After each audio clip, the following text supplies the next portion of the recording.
Yo, what's poppin'? So, I want to do two articles of news here. Overwatch developer team has released a blog post about how the design philosophy on changing characters, and also the Guangzhou Charge have released Molly.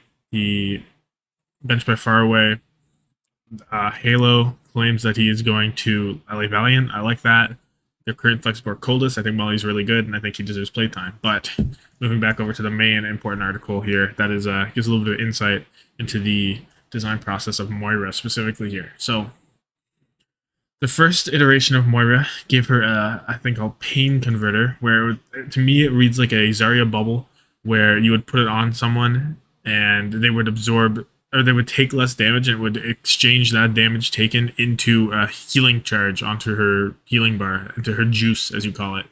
Uh, they said it felt very similar to other abilities like Immo Field, and to me it just sounds like Zarya Bubble kind of, or like a power block that you can apply, and instead of, you know what I mean, it's like a they take damage, you benefit kind of thing. And they said that it was better on tanks, which of course it is because tanks take more damage. So they also had a trouble with trying to like place it somewhere because they didn't want to get rid of her fade or her orbs. So they tried to put it on reload, didn't work. They tried to do it on right click and left click and right click down at the same time. That doesn't work because you change it so fast, so it just aggravate, and they didn't like it. So the next iteration was purge and nullify. So this ability was bound to her damage orb, and it would like, and the purge would kind of be like a hack where it would take away like nano boosts, and it would take away soldier sprint and stuff like that.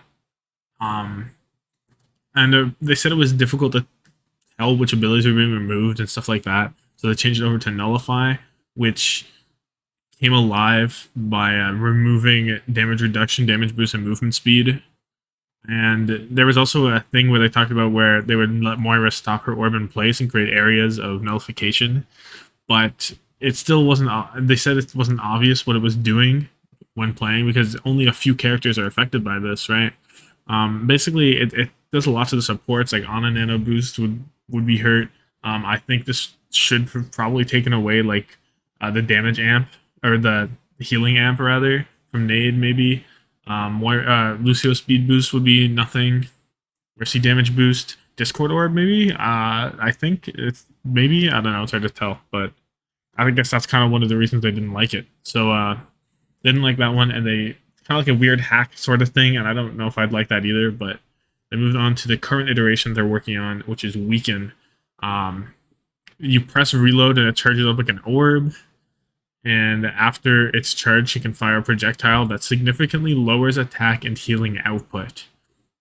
She can choose when to fire this projectile or hold it at the cost of not being able to use her primary or secondary fire.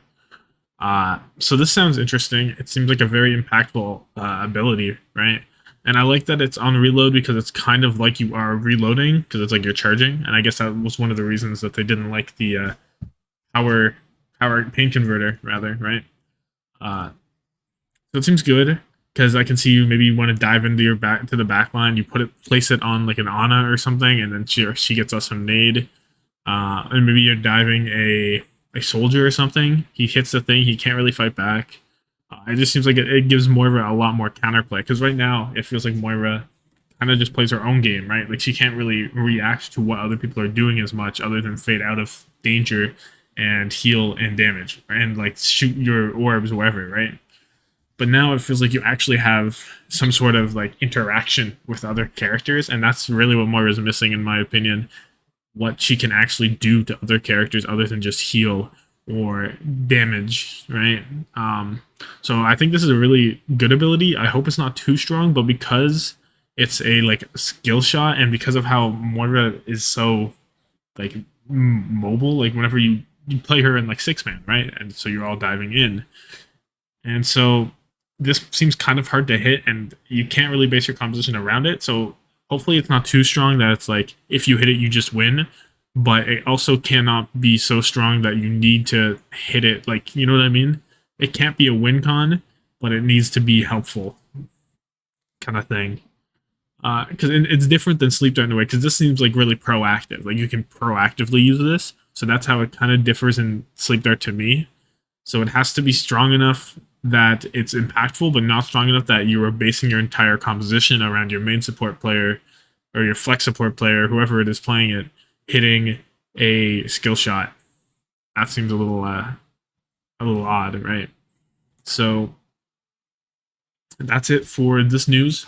I like that they're releasing stuff like this. It's interesting to hear about. Of course, Overwatch will not be playing with this Moira next patch. It would be in the next stage.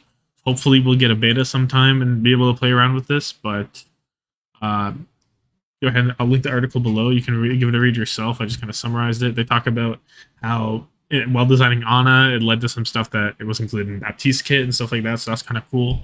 But that's it for me.